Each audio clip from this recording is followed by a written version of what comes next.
the 11th century BCE, a time of monumental change in ancient Northeast Africa. The once dominant New Kingdom of Egypt is in decline, creating a power vacuum that beckons a new force to arise. In this era of shifting powers, the Kingdom of Kush, located in what is now Sudan, emerges as a formidable empire. Known for its rich resources and strategic prowess, Kush begins to assert its influence over the region. As Egypt's power wanes, the Kushites, led by visionary rulers, seize the opportunity to expand. They don't just conquer, they integrate, reviving and respecting the traditions of Egypt. This marks the beginning of the Nubian Dynasty, a period where Kushite pharaohs reign and bring about a cultural renaissance.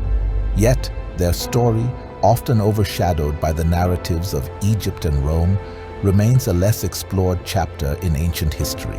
Today, we peel back the layers of this fascinating African civilization and discover how they conquered Egypt and defeated Rome.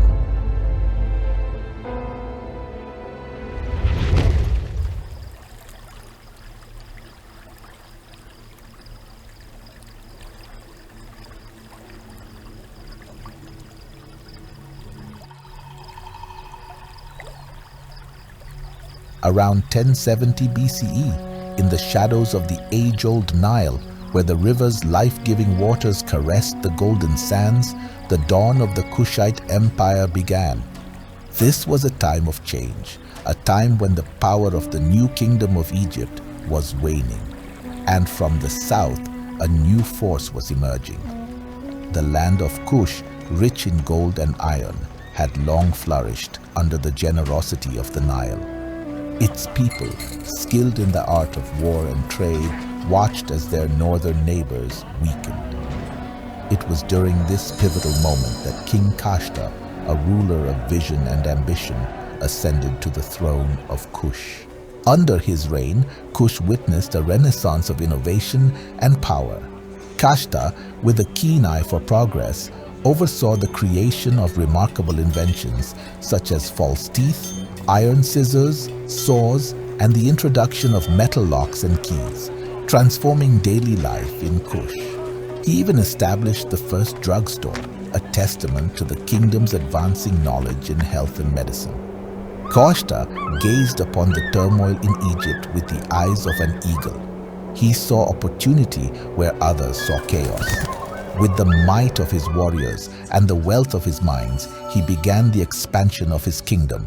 His armies marched northward with the certainty of the river's flow, and soon the Kushite presence was felt in Upper Egypt.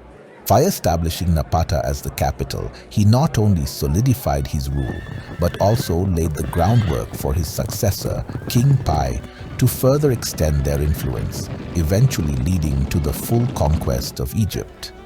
This strategic foresight and the advancements under his rule sowed the seeds of a golden era for Kush, one that would cast long shadows of influence and achievement for centuries to come. By the time of Pi, Kashta's successor, the Kushites were ready to make their lasting mark on history. Pi was not just a king, he was a pharaoh in his own right. In a bold campaign, he pushed further into Egypt, claiming the throne not through mere conquest, but through a perceived divine right, often reserved for the pharaohs of old. The Kushites did not simply take over. They integrated, respected, and revived the traditions of Egypt, breathing life into the very rituals and customs that had languished in neglect. They became pharaohs of the 25th dynasty, known to history as the Nubian Dynasty. And under their rule, Egypt experienced a renaissance of culture and power. The Kushite pharaohs built pyramids, not as grandiose as the old kingdoms, but more numerous, dotting the landscape of their homeland with these eternal symbols of their authority. They left behind temples and monuments inscribed with their achievements and adorned with images of their regal visages. Yet the Kushites' mastery was not confined to the realms of culture and governance alone. As the Kushite Empire reached the zenith of its economic and military might, it stood as a formidable force, its prowess honed through generations of skilled warriors who had served as mercenaries for Egyptian dynasties. Their tactics, refined and ruthless, surpassed even those of the vaunted Egyptian guard. Known for their mastery in siege and psychological warfare, the Kushites were a force that commanded both respect and fear. In a time when Rome's shadow loomed large, during the tumultuous era of Cleopatra and Mark Antony, the Kushite Queen Amanirenas sent a message that would resonate through history. To the legendary Roman Emperor Caesar Augustus, then on the Greek island of Samos, preparing for an expedition to Syria, came envoys from the kingdom of Kush. They bore a gift wrapped in layers of meaning, a bundle of golden arrows. "The queen sends you these arrows," they declared. To Augustus, these arrows bore a dual message, tokens of peace and friendship if he desired harmony, or instruments of war should he choose conflict. The Kushite Army, a collection of martial skill and strategic brilliance, was a sight to behold. Their infantry, clad in heavy armor, wielded swords and spears with disciplined precision. They formed an impenetrable wall of shields, a bulwark against any who dared advance. The archers, with bows drawn taut, were masters of their craft. Their arrows, tipped with poison, flew true and far, sowing chaos in enemy ranks from a distance. And the cavalry, swift and deadly, were the empire's striking arm. Mounted on swift steeds, they wielded lances and javelins, executing flanking maneuvers and surprise attacks with lethal efficiency. In 20 BC, when Roman forces under Cornelius Gallus dared to invade Nubia, capturing Napata and desecrating its sacred temples, Queen Amanirenas responded with a fury that would echo through the ages. She led a counter-offensive that reclaimed Napata, driving the Romans from Nubian soil. The following years saw a relentless struggle, with Roman forces, now under Gaius Petronius, pushing deep into Nubia only to be met with guerrilla attacks that bled them dry.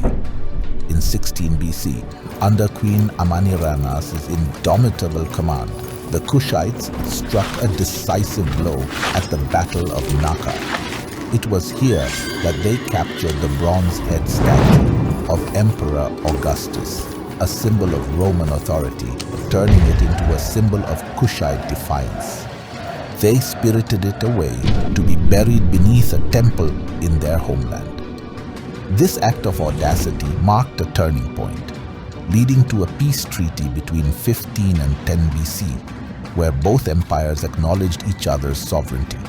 Thus, the Kushite Empire, with its unparalleled military acumen and unyielding spirit, carved a legacy of resilience and strength, a testament to their role as a dominant power in the ancient world. If you are enjoying this episode, make sure you subscribe so you can stay up to date on our most recent releases, covering everything from nature and wildlife to religion and politics, and epic ancient historical tales like today's episode. Yet, as with all empires, the wheel of fortune turned. The Assyrians, a new power rising in the east, coveted Egypt's wealth. The Kushites, their armies stretched thin, could not hold back this new tide of war. And so they retreated to their heartland, where they continued to thrive for centuries, even as their influence in Egypt waned. The Kushite Empire, once a beacon of African power and culture, eventually faded from the world stage, leaving behind ruins that whisper of past glories. Their language, once heard in the bustling markets and grand courts, fell silent, and their story became a combination of legend and mystery. Was their decline due to conquest by the kingdom of Aksum, natural disasters, or internal conflicts?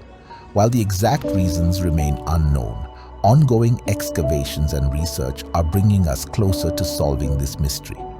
As historians continue to uncover new evidence, we get closer to unraveling the enigma that is the Kushite kingdom.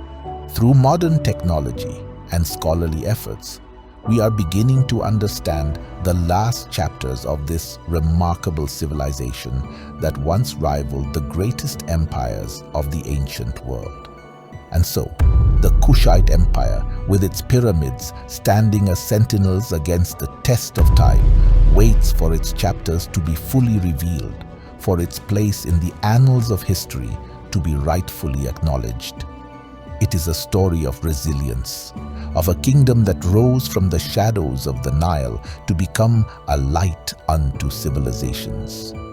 Thank you for joining us on this enlightening exploration. If you're intrigued by the mysteries of the past and want to learn more, don't forget to subscribe to our channel. Stay curious, keep exploring, and always be open to a different perspective.